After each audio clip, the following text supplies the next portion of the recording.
So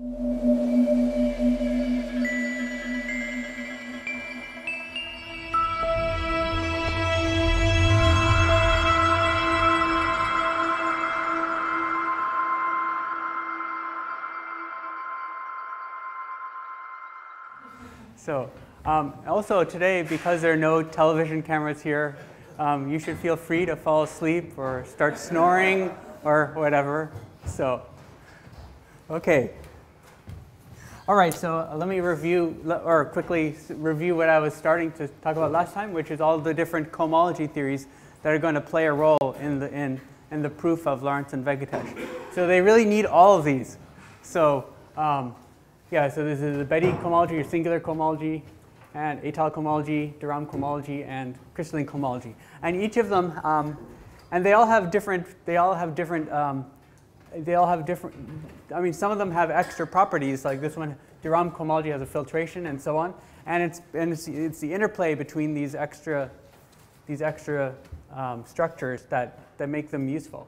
But in order to use those, to combine these, we need to be able to pass between the different theories. So that's what I'm going to talk about now. So first, if you want to go between Betti and étale cohomology, you can say, or let's see, I guess, right, okay. So then you can say that, yeah, actually, I guess let me see. I guess the natural map goes the other way. But, okay, let's call it étale Betti. Étale Betti. Okay, so I mean, I need to be for this, I need to assume that K is C so that I can even define the Betti cohomology. And then it's true that the étale cohomology of X, ZL coefficients, is isomorphic to what you would get for Betti cohomology. Now I'm going to write, I mean, I define Betti cohomology with Z coefficients, but as you probably know, you can define it with other coefficients as well. And in fact, if you just want coefficients over a ring that's flat over the original coefficient ring, then you can just get this by tensoring. And I'm going to use this. I'm going to use this without saying for all these. So if I talk about étale cohomology with QL coefficients, you can guess what that means. So you can just tensor it up. Actually, in that case, yeah. And same with all of these. So yeah, an example of a flat extension is if you take the fraction field of the ring, or if you take any field extension of the fraction field. So anything like that is OK just to get tensored up. OK, so there you have this comparison. And there's also de Rham Betti. OK, let's see this, do this. So again, this is, in order to talk about Betti, I should work over the complex numbers. And then there's an isomorphism from the de Rham cohomology. So this is a complex vector space, and so I should also take complex coefficients. And this isomorphism is given by integration. So if you have a differential form that represents a class here, then you can integrate it. You can get a linear functional on cycles by taking the cycle and integrating the form over the cycle. That's roughly what it is. OK, so yeah. By the way, notice that even if X is defined over Q, say, this also has a structure of a Q vector space, and this also comes from a Q vector space because you could take Betti cohomology with Q coefficients. But the isomorphism does not exist over Q, and that's because when you integrate, you know that you don't integrals even of algebraic functions. They usually aren't rational numbers. So yeah. So you can write down a matrix then that represents this map, but the entries will be usually irrational transcendental numbers, and those are the periods. Okay. So all right. So yeah. So you really need to do with complex coefficients. All right, so, okay, now this last one is, okay, so étale, all right, so étale DeRom, crystalline. Okay, this one's kind of awful, but for this one you really need you need p-adic hodge theory, which I'm going to summarize for you right now. So for this one, I'm going to be working over a finite unramified extension of QP. So in this context, then the DeRom cohomology is over this field, K. And also these crystalline well, okay, let me say more. Okay, so and then O will be the valuation ring. So it's some finite extension of ZP, and then little k will be the residue field, and that's some finite field. So. And because I took an unramified extension, O, you can also say that O is the Witt ring of this residue field, because it's a complete DVR with residue field K, and the maximal ideal is generated by P. Is this too noisy? It's okay? All right. Okay, so all right, so now I can make a definition. So a filtered phi module. So over this field K, over this finite unramified extension of QP, it's a triple consisting of a vector space, a semilinear operator, and filtration. So here, okay, so let me indicate what these things are. So D is a finite dimensional K vector space. And phi is a semilinear map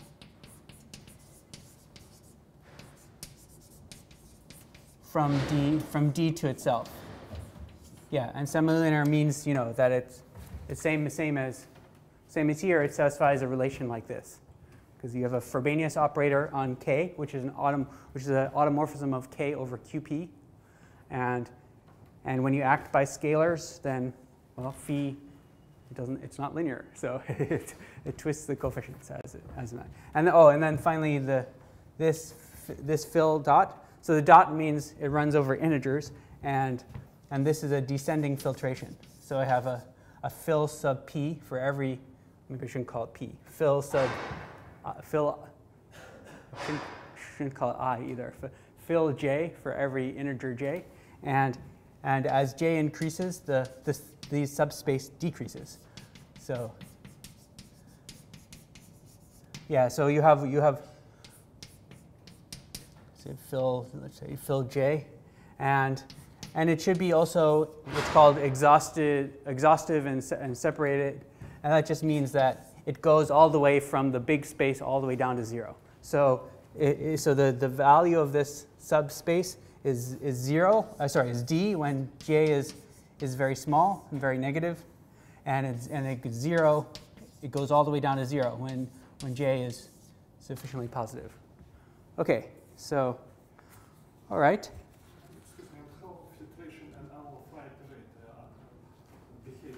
Oh, that's a very good question. So in this definition, these are completely unrelated. So they have there's no condition on how the phi, and well, from your point of view, that's either what makes it interesting or what makes it anyway. So that's just the way it is. So they're completely independent. And in fact, yeah, it's the failure of these things to respect each other that makes these things interesting. So all right, so now let me just state a fact. So that there exists a functor called dcris, which takes a Galois representation. So this is my notation for the category. Can you guess what this is? These are the category of finite dimensional QP vector spaces. Finite dimensional QP vector spaces equipped with a continuous action of the Galois group of K. Okay, so it takes one of those and outputs an object of some other category. So what's this? This is just the category of all the filtered phi modules.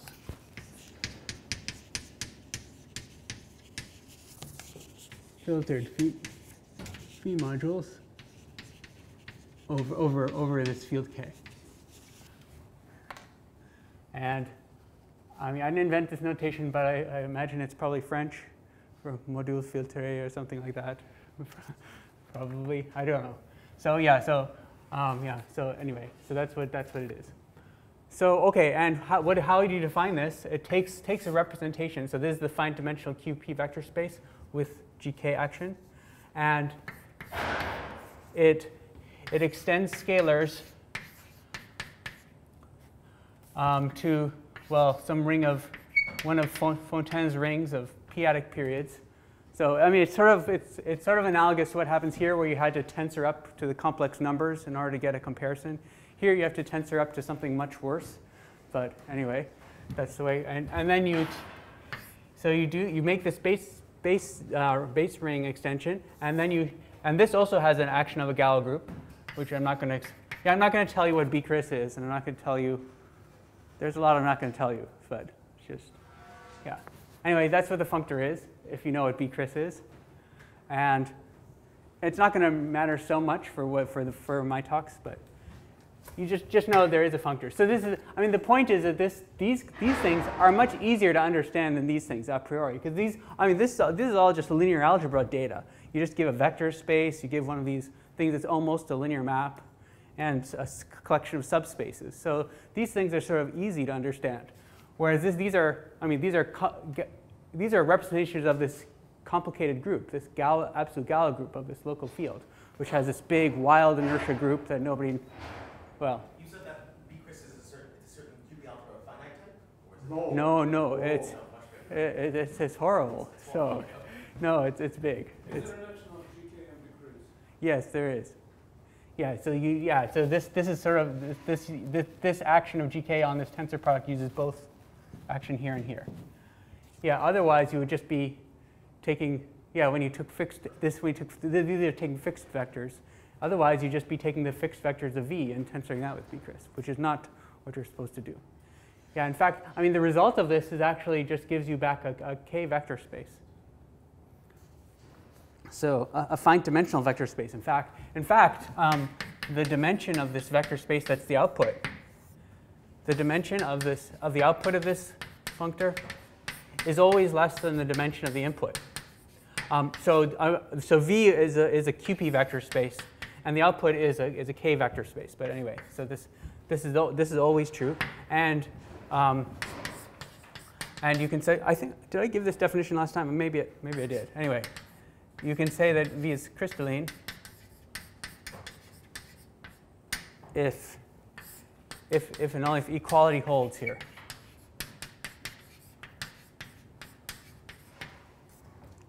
Okay, so all right, so now you kind of know what a crystalline representation is.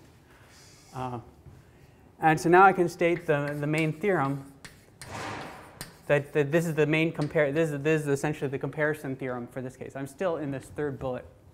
So first of all,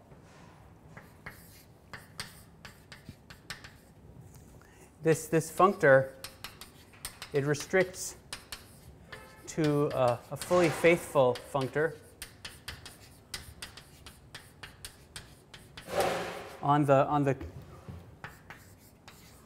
from these Galois representations, but if you restrict to the crystalline ones, then so it's fully faithful, which means, I mean, it's.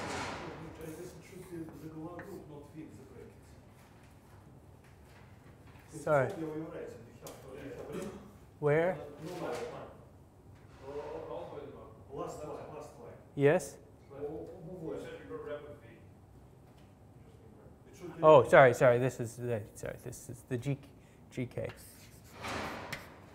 Yeah. Okay. So and then yeah. So okay. So it takes Galois representations, these global Galois representations over QP, but only the crystalline ones, and gives a fully faithful functor into here. So that means you can think of these. I mean, that means different objects here go to non-isomorphic objects here, go to non-isomorphic objects here, and also the morphisms between any two objects here, you can measure them by doing the computations here. And so that means that this category this captures everything you would ever want to know about crystalline representation. So that's the beauty of this, that you can work with these, well, at least with this subclass of Galois representations, just in terms of these linear algebra objects. So okay, so and also, so now what you can ask is what happens if you apply this to the étale cohomology, which is going to be an object here. So if you start with a Is everything in the right hand side is everything a subrepresentation of something crystalline? No, I think subrepresentations of crystalline representations are also crystalline. Oh, I believe. Yeah, also quotients. So, yeah. I mean, they're kind of like unramified representations. In fact, that's how you maybe should think about them. So if you yeah. So I mean, if you're looking at L-adic representations where L was not the residue characteristic of K, then what you'd want to say instead of crystalline, you would talk about unramified representations. And then, well, yeah, and then these are the properties that would hold for the, yeah, for example, you know the narrow Augschaft-Freyvich criterion, for example, well, the easy direction, if you start with an abelian variety and you take its tape module, then it's unramified at any L. If you take the L-adic tape module, it's going to be unramified. As long as you choose L, it's not equal to the residue characteristic. So you can ask what happens if you take L to be the residue characteristic. If you ask about the p-adic tape module, and then what happens is you don't get something unramified, but you get something that's slightly weaker, which is crystalline. And so that's how you should think about, maybe how you should think about it. In fact, that's sort of what this statement I'm about to make is, that if you start with some variety or some scheme that, and over O means that it has good reduction. So it's smooth proper not just over K, but it extends to something over O, which means that it's also smooth and proper over the residue field, because that's residue field that gives you one of the points of spec O. So this is saying that if X is a variety over K with smooth proper variety over K that has good reduction, then, well, then it turns out that the étale cohomology, so I'm going to take now, instead of just Z, so I'm taking the case of this thing, but I'm taking L equal P, which is okay because P is not the characteristic, it's only the residue characteristic. And so I can take ZP coefficients, and then if I want, I can tensor it up to QP, so I can take QP coefficients. And so the first statement is, which is implicit here, is that this thing is an object of this category. It's a fine dimensional QP vector space with a continuous action of GK, and also it is crystalline. And the crystalline is what comes from this thing having good reduction. But the claim I want to make is that now you can ask, okay, how can you measure this in what is the corresponding linear algebra object? And it turns out to be the de Rham cohomology. So this is the functor. This is this mysterious functor that converts the p-adic étale cohomology into de Rham cohomology. Now you might ask, okay, well, you see, this is a fine dimensional vector space with a filtration, but how do you know it's an object of this category? You don't have the phi yet. And the phi comes from the fact that there's another comparison. There are actually three things that are getting compared here. This is also isomorphic, canonically isomorphic to the crystalline cohomology. So here, the crystalline cohomology of the reduction mod p. So this is x sub little k. Yeah, I don't know if, can you tell the difference? Let's make this. That's capital K, and this is little k. So this is a variety over a finite field. And you can take its cohomology over the Witt, which will give you a module for the Witt vectors. But you can also tensor that from the Witt vectors up to k, so that everything now is everything here on this side is a k vector space. And the point is that this thing has, on this side you have the filtration, the Hodge filtration. On this side, this comes with the semi-linear Frobenius operator. But these are both isomorphic to each other, so you can just view this as one. If you view that as an identification, so you just view this as one vector space. That vector space has both. By using this comparison, you get an object that has both the filtration and the Frobenius. And so now this common space is an object here. And that's what you get out of this. But even, and also, I mean, because it's fully faithful, this also tells you that you can recover the atoll cohomology if you know the vector space with its filtration and the Frobenius operator. So, so it lets you go both ways. Don't you want the crystalline to be over some vit vectors? So it starts over the vit vectors, but the vit vectors in this case is just the valuation ring of k.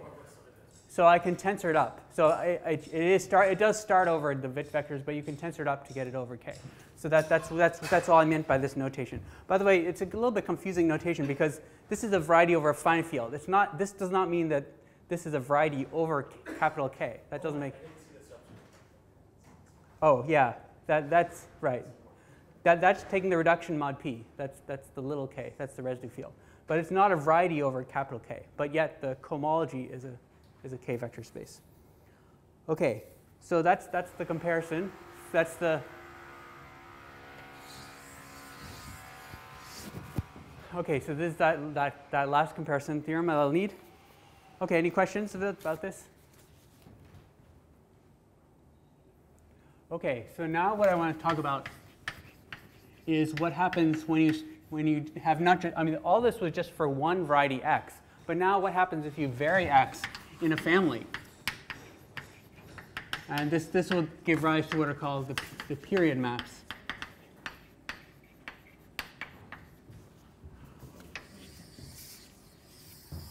So, okay, so I'm imagining I have, okay, some family. So I'll call the total space x, and then the base of the family will be some other variety b.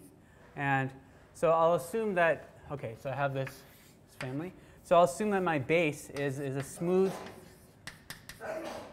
variety over some field. Yeah, I'm going back to the general k for the moment. So these assumptions were just for this. This was just inside this bullet. Okay. So now I'm talking about any field k, and yeah, and then yeah. So for each point little b down here, you get a variety here, which I'll call x. Yeah. Okay. So. That one I'll call x. That fiber of this family will be called x sub b, and so you get a lot of these. I'm trying to write them a little bit squiggly because they're not necessarily like vector spaces, or they could be complicated varieties. Oh, and so let's call this map f, and I'm going to assume this is smooth and proper. So that means that all the fibers are also smooth proper varieties. Okay, so given that, you can now take the de Rham cohomology of each fiber, and so let's do that. So, all right. So then above each point here, I can draw in the de Rham cohomology of the fiber, so which will be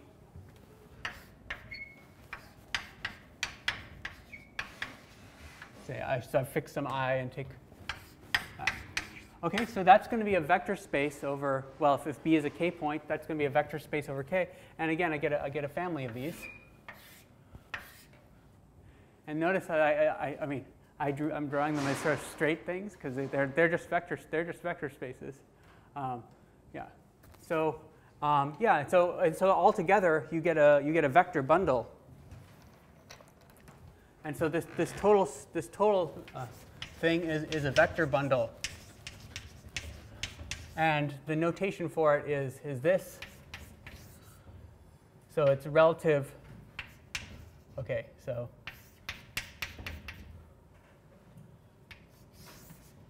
okay, if you want to put parentheses here.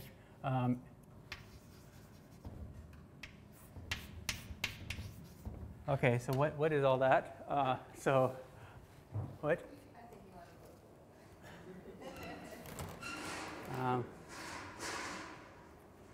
Okay. Well, maybe you still don't know what that is, but it's I mean, this is so. I mean, this is supposed to be the analog. Oh, I guess I didn't write it here, but I mean, this de Rham cohomology. How is this defined? It was the hyper. gives the hypercohomology of on X of the drum complex. So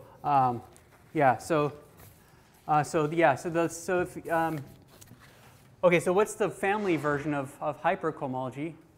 Well, I mean, the family version of taking, so first of all, you have regular cohomology, and regular cohomology is derived functors of global sections functor, and the family version of the global sections functor is the push forward, is F lower star. And so then cohomology are the higher direct images. Those are the derived functors of F lower star. And this is just like that, except it's hyper. It's because it's as that's hyper. Because we're taking cohomology of we have a complex instead of just one sheaf. And so these are the hyper derived functors of the global sections, and these are the hyper derived functors of F lower star. And you apply that to the relative drum complex. So do this, yeah. Ew. No, it smells like metal. Okay. All right.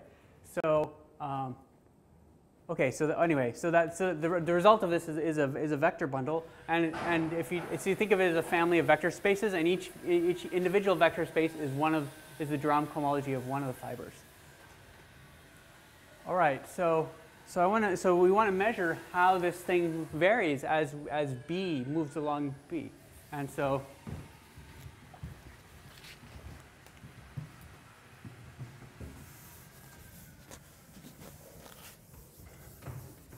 let's first talk about so I want to think about B as moving sort of analytically and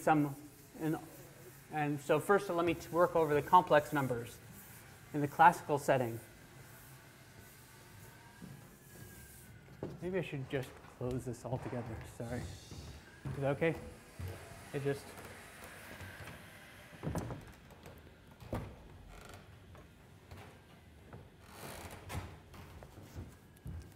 Okay.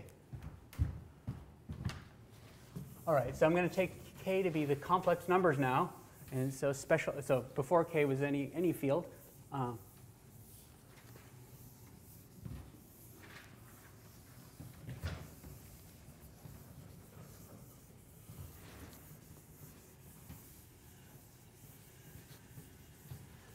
Yeah, and try to see how these cohomology groups change. Okay, so this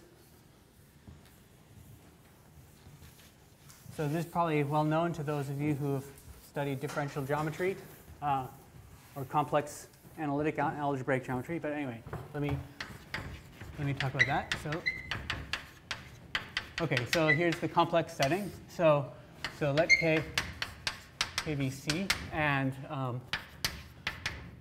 so I'm going to work over a little tiny neighborhood of points inside the complex points of the base. So you can think of omega as being like a tiny disk or something like that.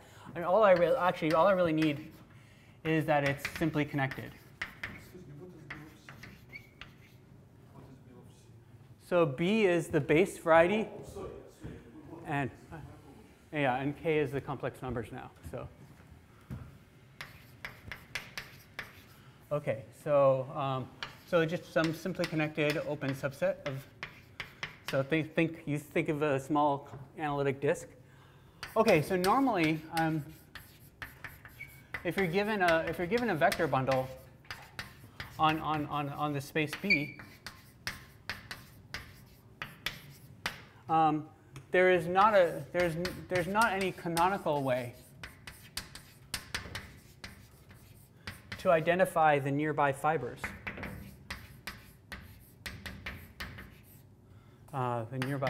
And by nearby, I mean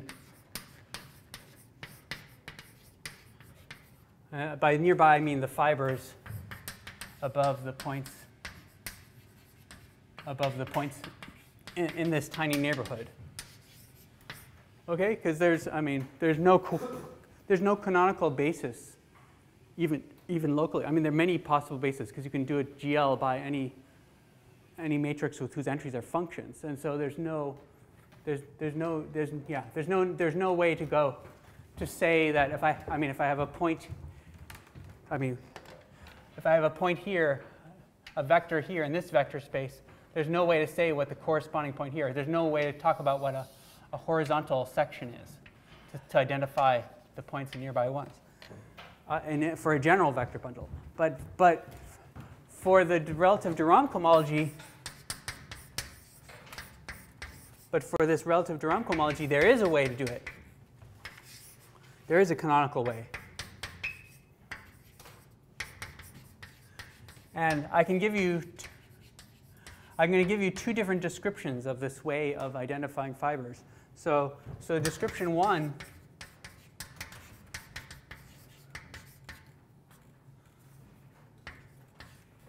is that it uses Ehresmann's theorem.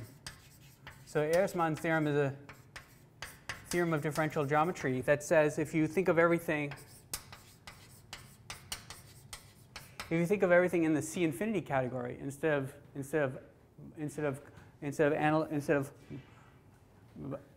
varieties over C or complex analytic varieties over C, then this family is going to be trivial. It's going to be locally trivial, which means in fact trivial over this simply connected subset. So if I take the part of the family, okay, so omega is some subset here, so some subset of points, and then I'm restricting to the part of the family that's above this, and if I think of that as just a map of, instead of a map of varieties or a map of analytic spaces, if I think of it just as viewed as a map of C infinity manifolds,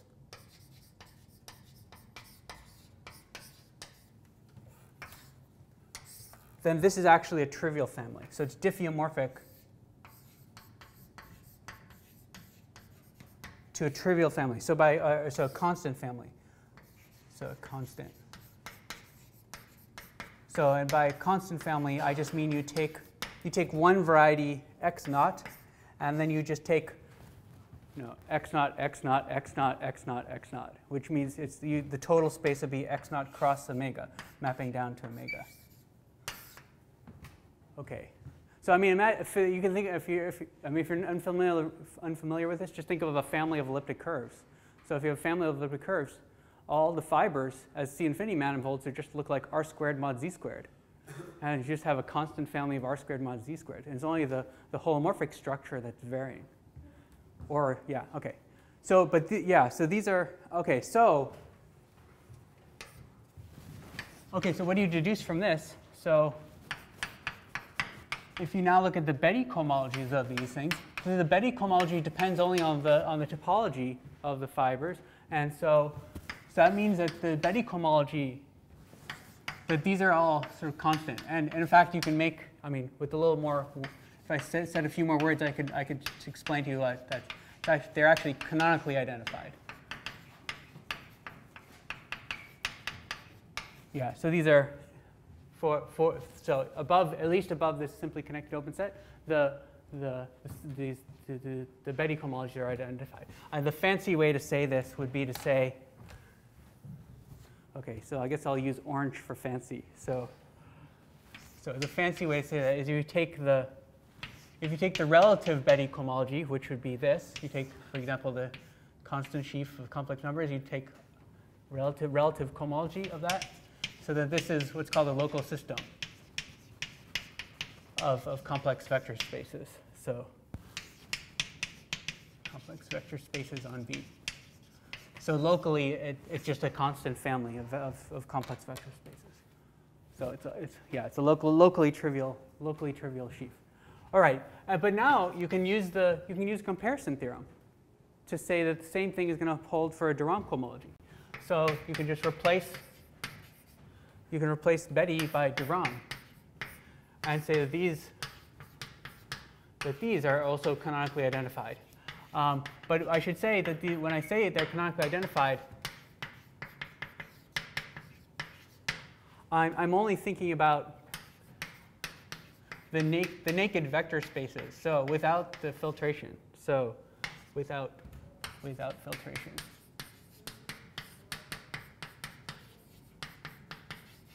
So in fact, what's going to be interesting about this is that even though the spaces are locally identified, the filtration is going to be moving around inside that constant vector space. Yeah. OK, so that finishes the description one. So that means I really do have this picture where if I have a vector in one of these spaces, I can find a corresponding vector in all the other ones. How do you make sure it doesn't depend on the choice of different markers? Yeah, that's the thing. Those are those extra words that I didn't say. I mean, but you have to check that if you make small deformations, then that acts trivially on the Betti cohomology, which makes sense because the Betti cohomology actually comes from something over Z. So, I mean, how could that vary? I mean, so, yeah. Despite the fact that filtration is moving, hodge numbers, so to say, don't jump up. Yeah, the hodge numbers also don't jump up. So the dimensions of all, yeah. So, right. So all the, you're talking about the filtration now. Yeah. So all the filtration does move around, but the dimensions of the spaces remains constant. That's also true. Yeah. Okay. So all right. So that's the first description. Another description of this way, another way you can describe how you can identify fibers is by using the fact that the operator D on differential forms, this induces a rule for taking, well, I'll say directional derivatives of sections.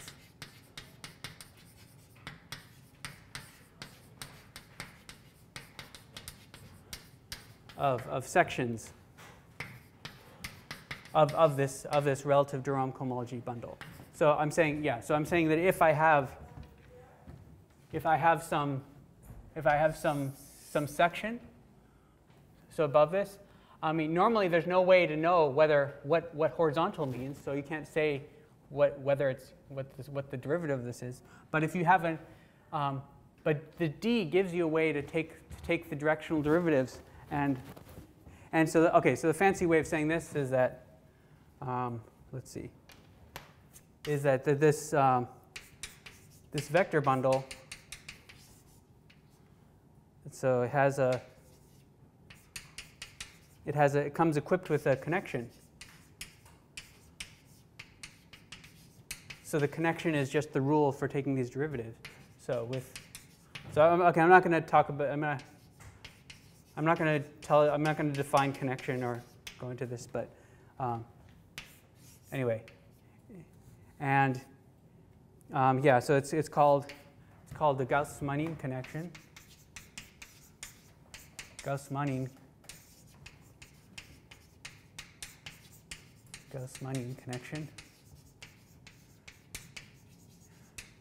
Yeah, this doesn't mean that there's. I mean, they were not collaborators, but actually, this always reminds me of something like a séance or something. Like,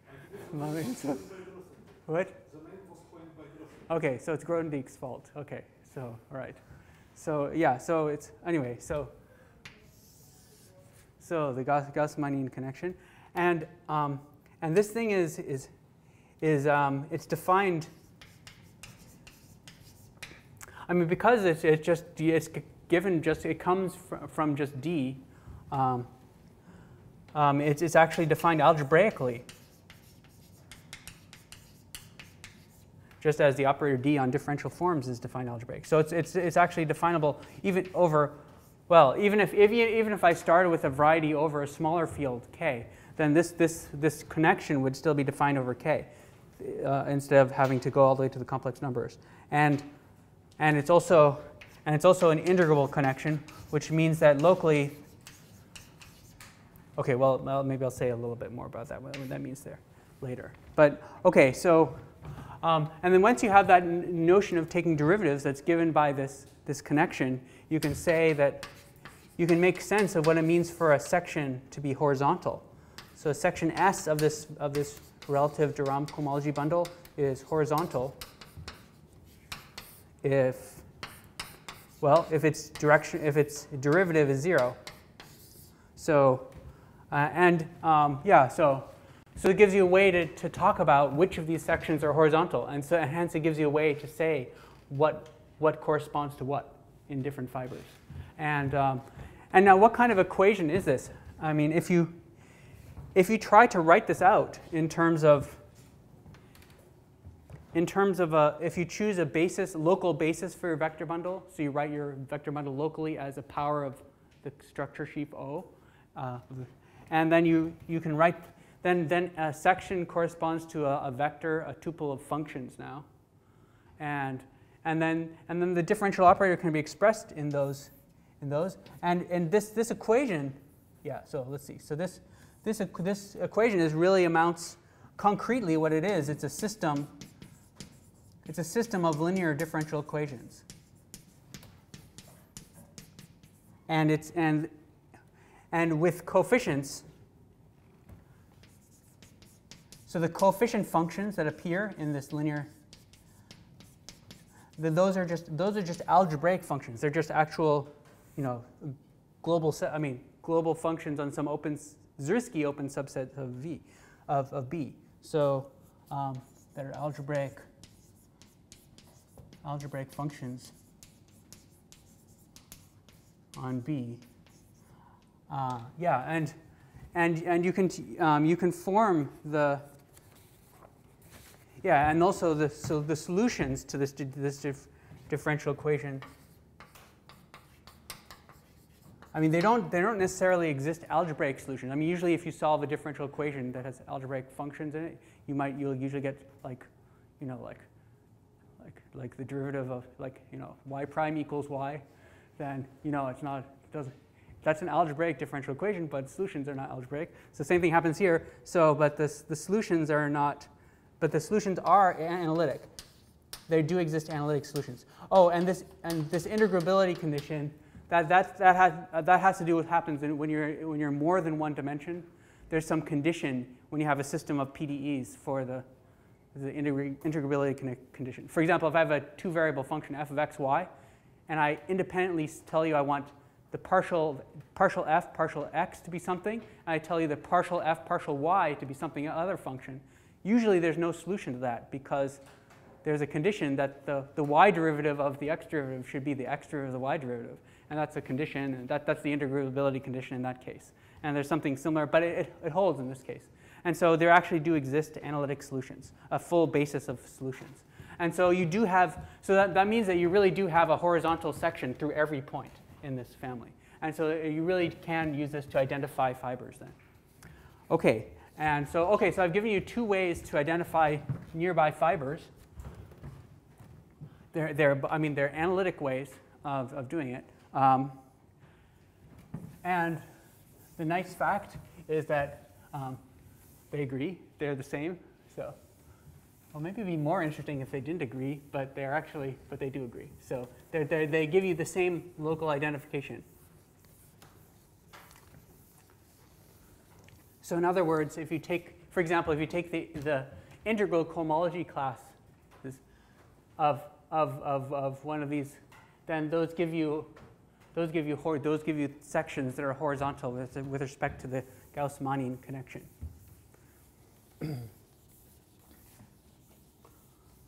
Okay, so now that we've identified nearby fibers, we can now talk about, so let me just write this. So fact,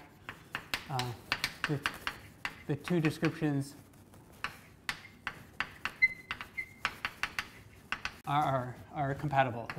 They give you the same identification. Okay, but now what we can do is we can now that we have a way to compare different fibers, we can measure the variation of the hodge filtration. So to do this, we're going to fix a starting point. So 0 inside the disk. Okay, so I'll have some. Well, okay, so I have some starting point 0 here somewhere. And so I have, so I have 0 here. And then I can define the analytic map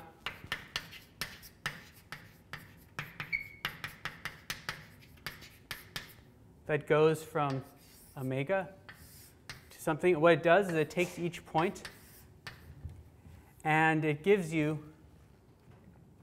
let's see, it gives you the Hodge filtration on that fiber. But in order to compare them all, I take that Hodge filtration and I transport it horizontally back. Oh, sorry, the other way around. I have B over here. I have the Hodge filtration here, and I just slide it over here to get a filtration on. So it's this transported to by these identifications, these horizontal sections, to the space, the Drum cohomology of the fiber above the point 0. Okay? So so every point B of omega gives rise to a different filtration now on this one vector space. And so, okay, so I guess maybe I should tell you what the codomain of this map is. Well, it's just the thing that parameterizes filtrations inside this one-dimensional vector space. So it's going to be some flag variety. There'll be the complex points of some flag variety. So this F, yeah, so it's the flag variety.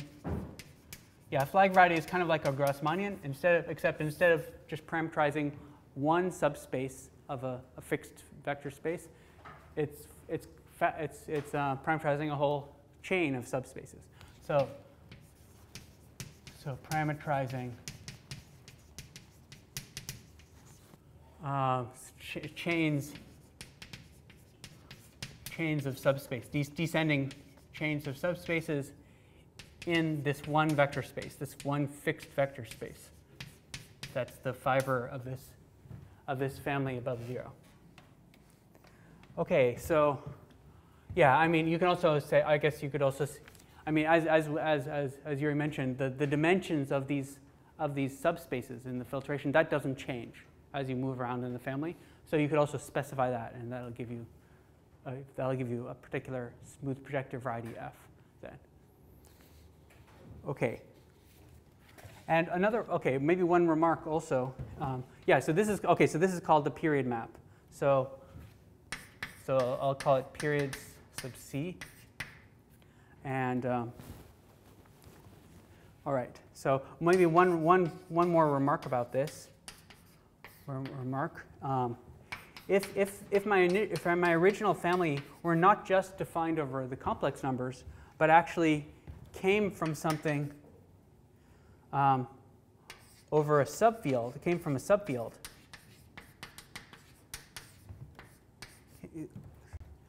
Yeah, so subfield of the complex numbers, and my base point, my starting point, it was also a k point. Well, then you can make sense of. Then this flag variety is now, you can think of this now as a k vector space, and so you can talk about the flag variety as a smooth projective variety over the field k. So F is a k variety. And yeah, and then this function period sub C, at least near the starting point, it's going to be given. It's going to be given by power series. Well, yeah, it's going to be given by power series. I mean, it's an analytic map. It's going to be given by power series with coefficients in k.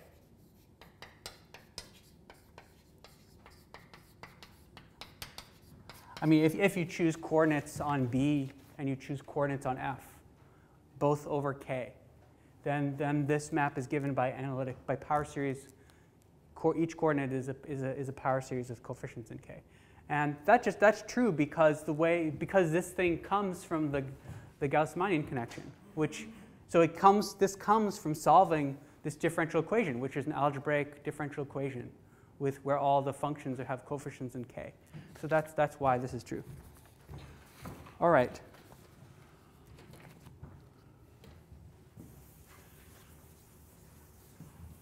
Okay, so now what we'll need to do next, okay, so that's the period map, and now what we'll need next is an analog of this, a p-adic analog of this whole theory, of these 3 boards. Or 2.5 board, okay, anyway.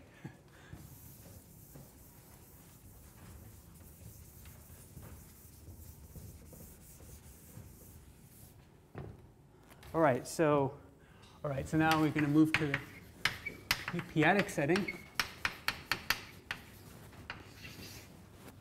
So now we're going to work over a field kv, so which is a finite extension of qp.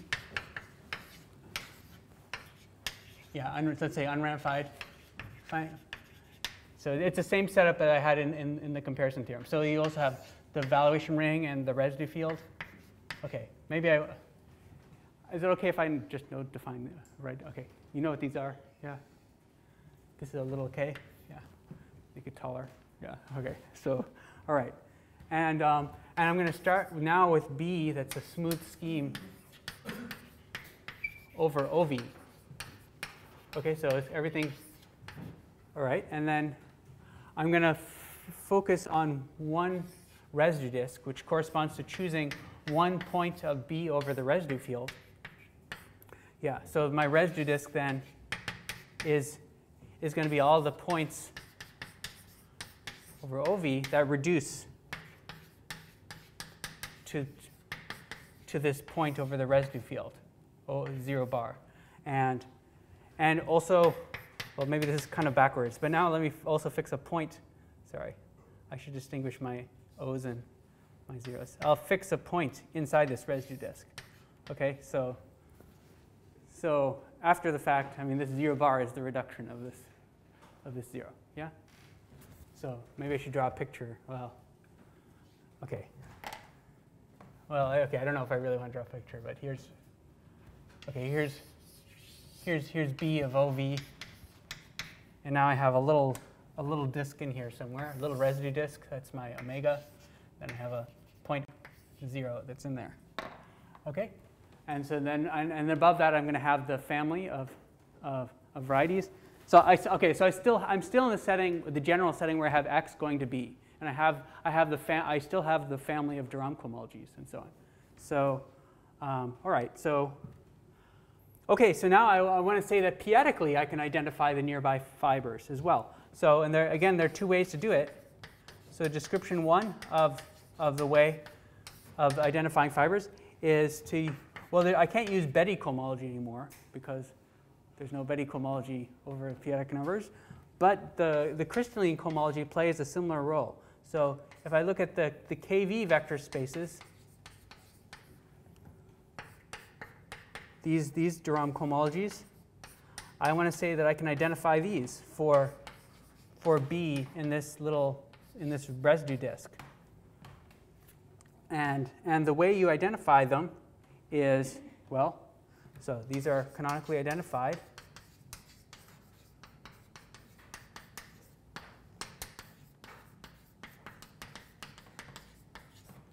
They're canonically identified, and the reason they're canonically identified is since they are all isomorphic to one thing. They are all canonically isomorphic to the crystalline cohomology. And what makes this work is that the fact that the crystalline cohomology, it only depends on the variety over the residue field, on the reduction mod p. But the reduction mod p, if you just stay inside this residue disk, is just the same. There's just only one. These are different varieties over kV, but they all have the same reduction. So the reduction is just the base change of x to this kV point, this residue field point. So okay, so those canonical identifications, so that lets you identify all these fibers of the same thing. So now you have a notion of horizontal section of this and so on. So that's one way to do it. The other way to identify these fibers is to use the Gauss-Manin connection again. I mean, the Gauss-Manin connection exists also p-adically because it even exists algebraically over any field.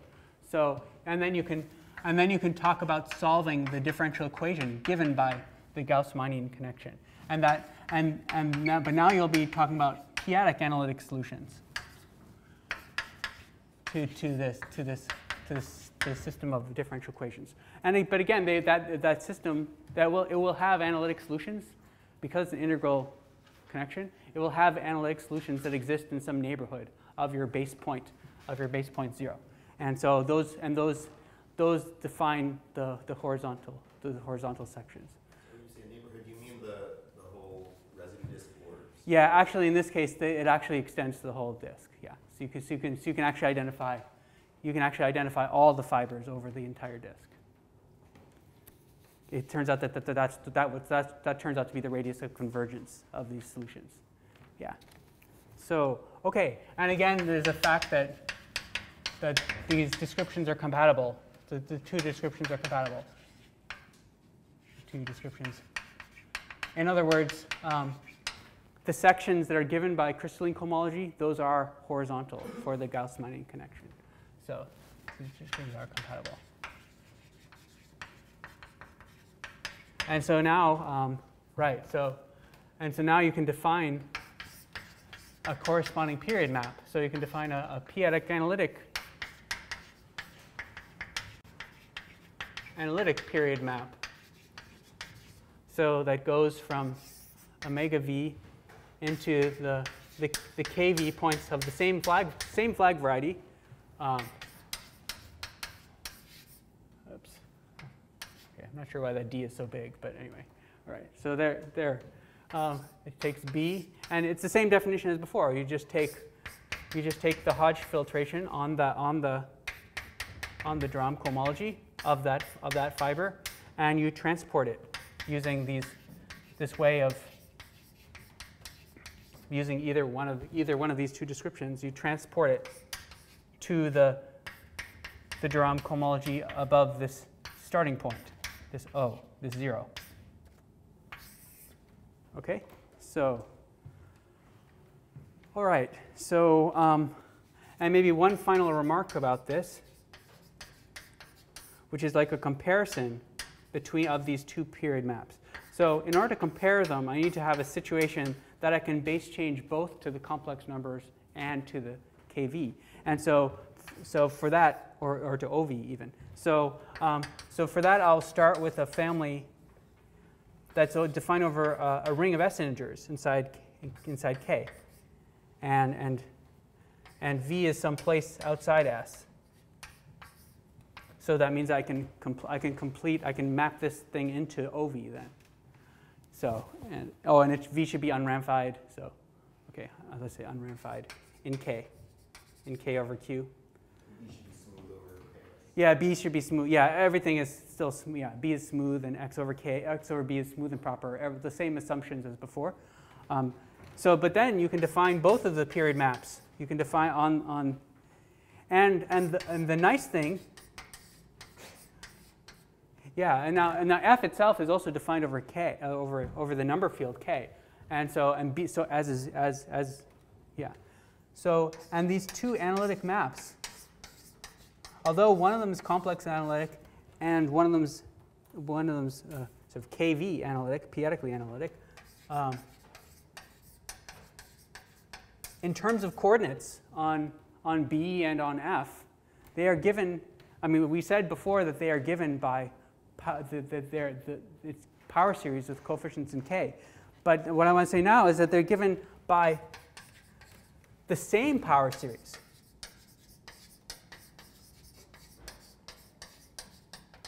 The same power series with coefficients in this number field K.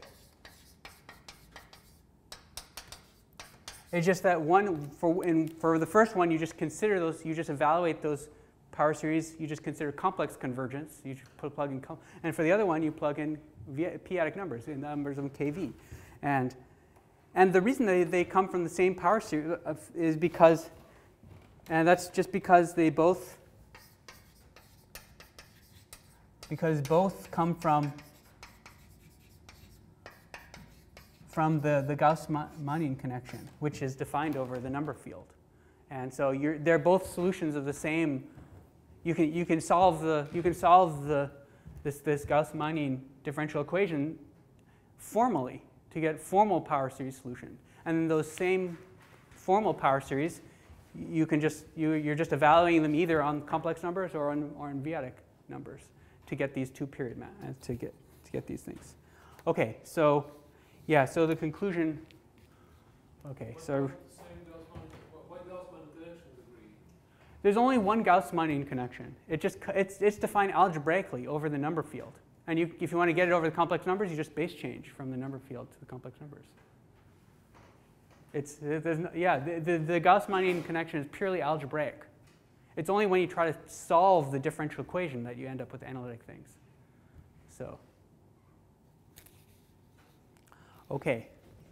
And now the way we're going to use this is we're going to take, okay, sorry, I sort of kind of ran out of space here, but all right, I guess go here. All right.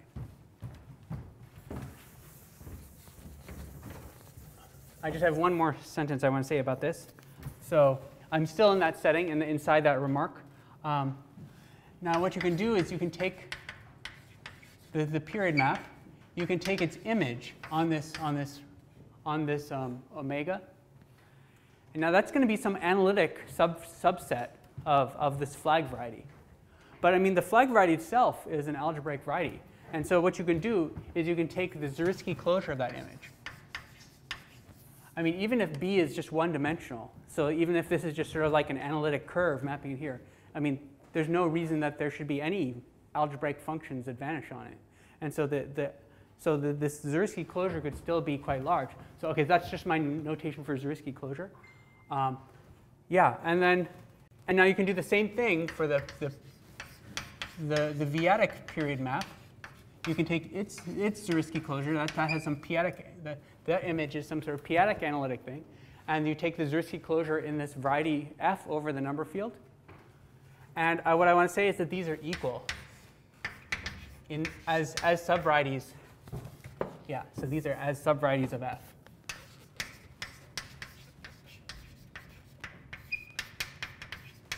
Of the variety of f, which is over the number field.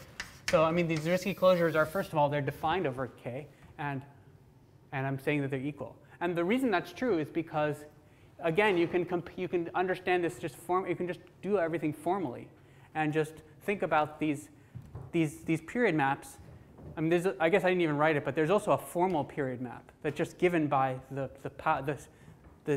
terms of coordinates, is given by the sequence of power series which have coefficients in k.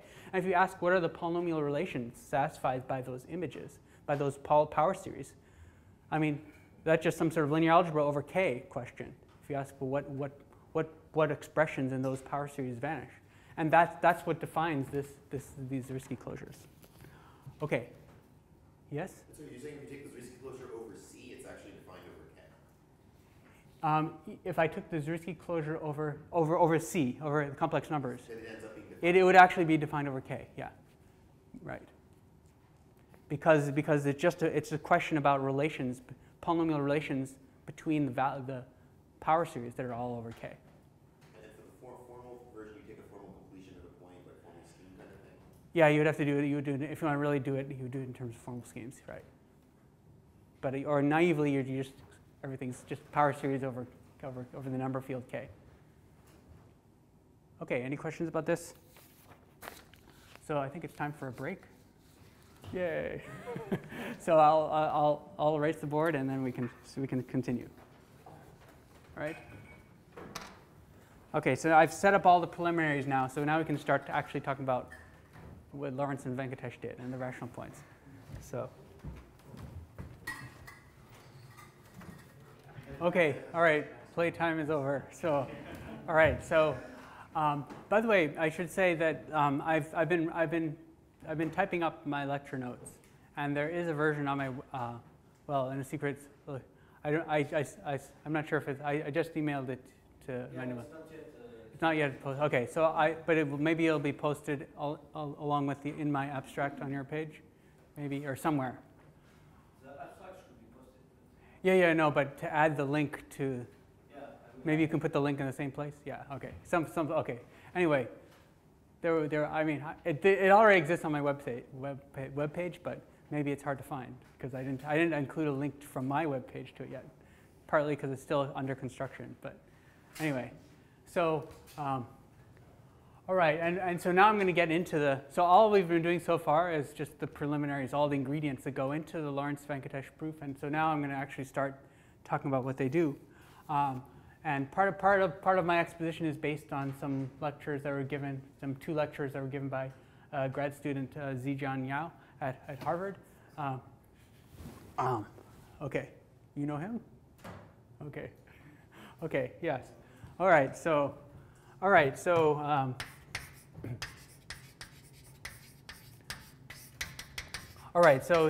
K is a number field. S is a finite set of places.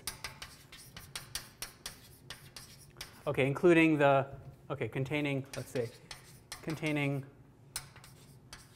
all the Archimedean places, all the Archimedean places, and also all ramified places, all the places that ramify in K over Q. Okay, so those are all the bad places. And then O is going to be the ring of S integers. Yeah, okay, and I'll also choose some place V not in S, and then you can define the completion, its valuation ring, and its residue field KV.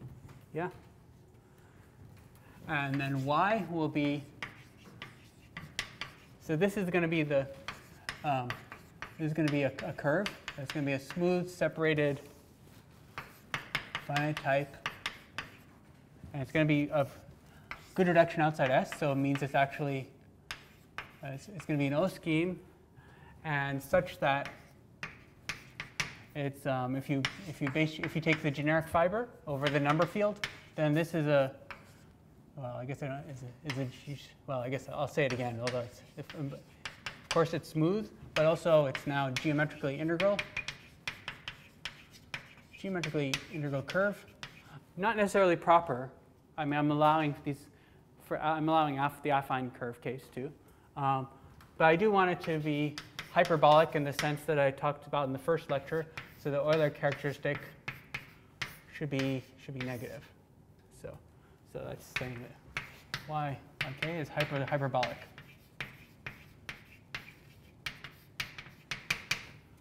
Okay, so that's the setting where Ziegel and Faltings proved that the set of O points is a finite set. So this is what we're going to try to do. So y is the curve we're interested in, and the goal is to prove that the set of S integral points is finite. And in the case where there are no punctures, then this would be the rational points. All right, so that's the problem. And now the first thing I want to say is that, so I've chosen a place V, and so we can look at all the residue disks inside the OV points of Y. And the residue disks, of course, correspond to the residue field points of Y, the points of Y over the residue field, of which there are only finitely many. So it suffices to consider one residue disk at a time, because if you can prove fineness inside each residue disk, then you just add them up and take the union. So it suffices to consider one residue disk at a time. So in one, I'm talking about residue disk inside Y of OV at a time. In other words, just look at the S integral points inside that. And so without loss of generality, well, I can make it so there is only one residue disk. So I can remove, so I can take from the scheme Y and remove all but one of the KV points from Y. Okay, this may be a strange thing to do, but so I've almost removed all the points of Y over the residue field, but that just gives me an open subset of that thing. But the effect of doing that is that now if I ask you what are the OV points of this new Y, now it's just one residue disk because I removed all the other ones. So all right, so that's just to simplify some notations, just so And I'll also assume that I know that I have one integral point that's actually in this residue disk.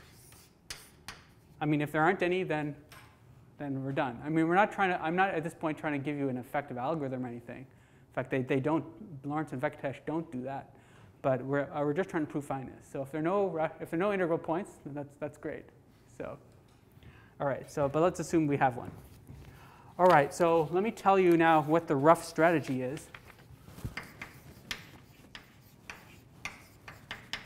And then we'll have to refine this later. So the rough strategy is first, where we choose an auxiliary, a family, over the curve that we're interested in. So some smooth proper family. And also choose some non-negative integer I. And then, well, then for each point, for each integral point, yeah, so remember that y is the curve whose integral points we're interested in. So this is just some other family that we get to choose anything. It could be a family of elliptic curves over y or whatever. So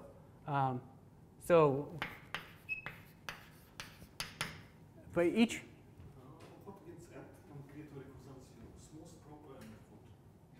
Sorry, that's a separate. I'm choosing this, and I'm choosing this. I is just going to be telling me which cohomology of the fibers I'm going to be taking. It'll become clear in a second. So we can take the atoll cohomology of the fiber. So we can, in other words, hi. This is where I comes in. So I mean, actually, when we actually do this for real, I is going to be 1, and x is going to be a family of curves over y.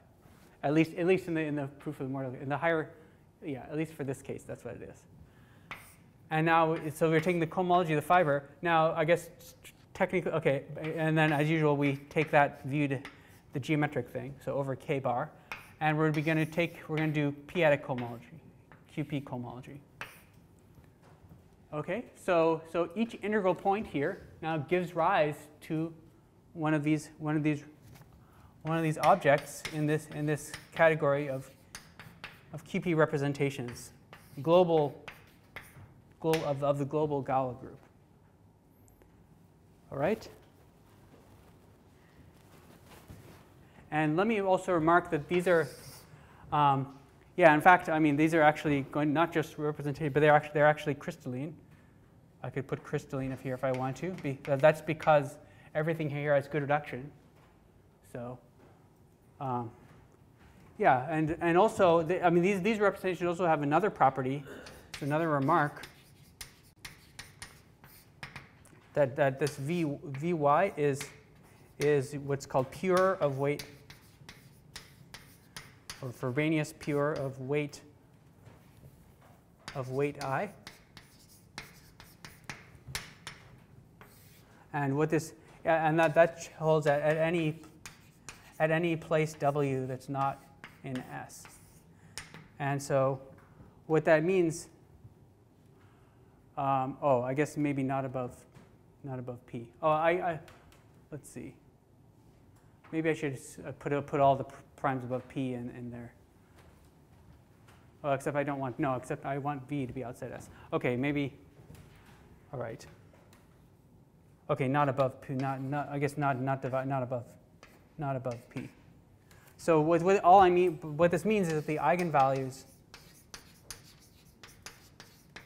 of the Frobenius acting on this.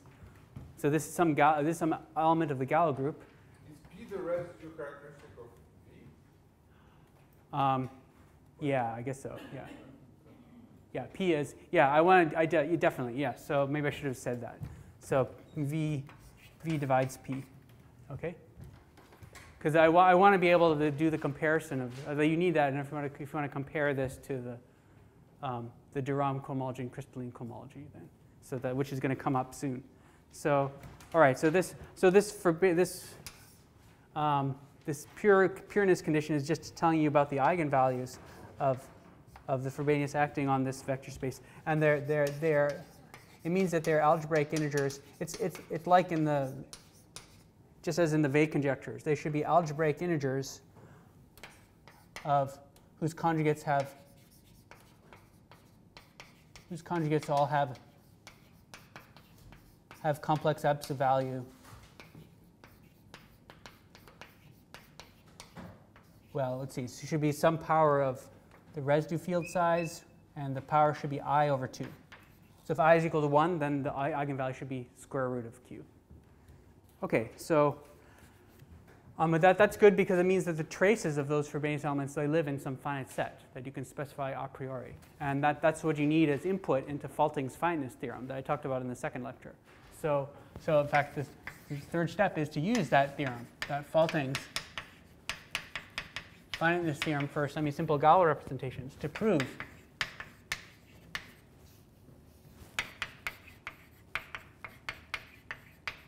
that there are only finitely many possibilities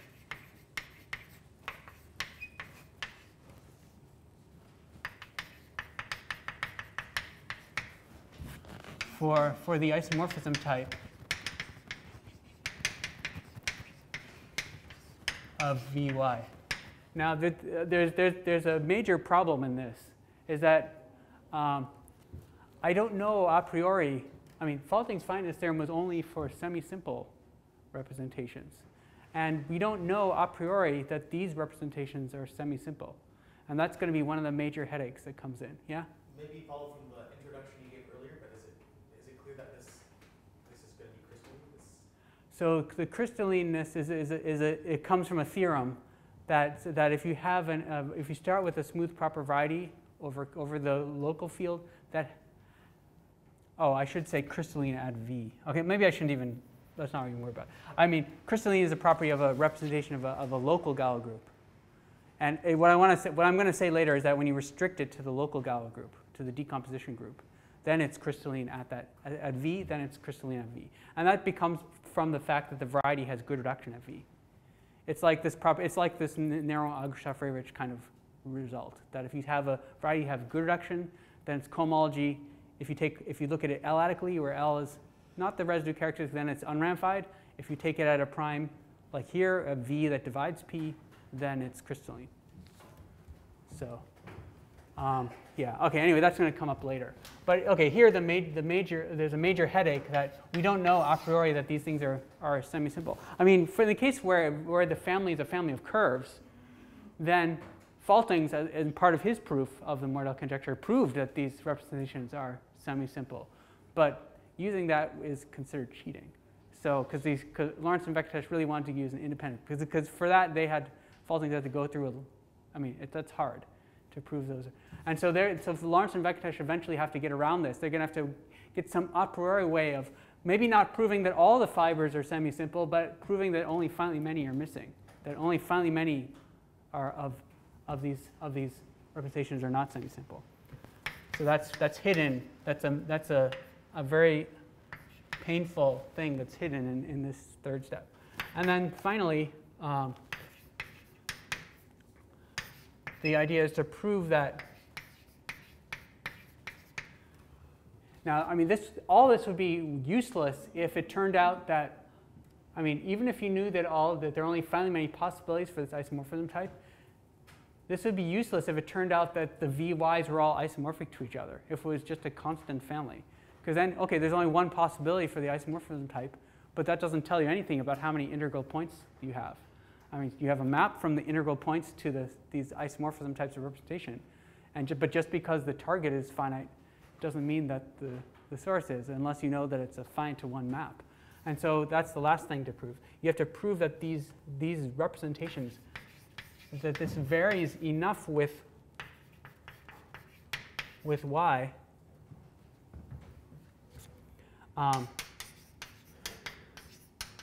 They vary so much that each isomorphism type of representation arises from only finitely many points Y. And actually, we're going to prove something stronger. I mean, these VYs these are global Galois representations.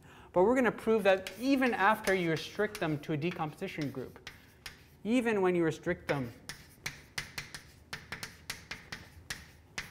to representations of the local Galois group, then they're still very different from each other. They're different enough that, in fact, even if you take y, even if you take y to be not just integral points, but actually OV points. So if you take all the points in the residue disk, those give rise to these local Galois representations, Vy. You define the same way, except now that everything's over Kv. And so we have to show that these Vy's, their isomotor type varies. And and maybe at this point you can guess what the strategy for studying these things are. I mean, these are Galois representations which are hard to understand directly, but we're going to study the local ones, and the local ones can be understood in terms of their filtered phi modules. So we're going to use the comparison, this decris, to show that in order to understand that these are varying, we're going to apply decris and show that their corresponding filtered modules are varying. And that's just some linear algebra stuff, so it should be easier. And yeah, so right, and then we can study how those vary by using the p-adic period map, and we have to show that the p-adic period map is sort of non-constant enough in order to do this. So I guess okay, so I think I'll stop here. And sorry I didn't get to the big diagram today, but the big diagram, I promise you there will be a big diagram next time. So all right.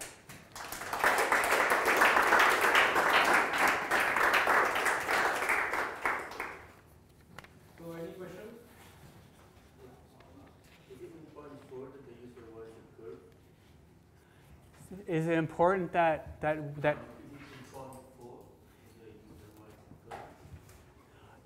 y, the base thing y is a curve?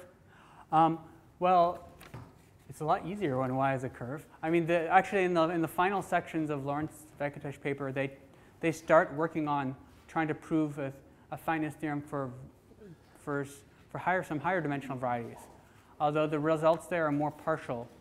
And they are able to do something, though, in that case, too. So, but everything just becomes a lot harder because, yeah, I mean, you have to, well, okay, yeah. So there's no a priori reason why, I mean, in principle, things could work for higher dimensional varieties, too. That's one of the great things about this paper, that it actually has the potential to go beyond just the Mordell conjecture, but everything becomes very hard, so. Okay.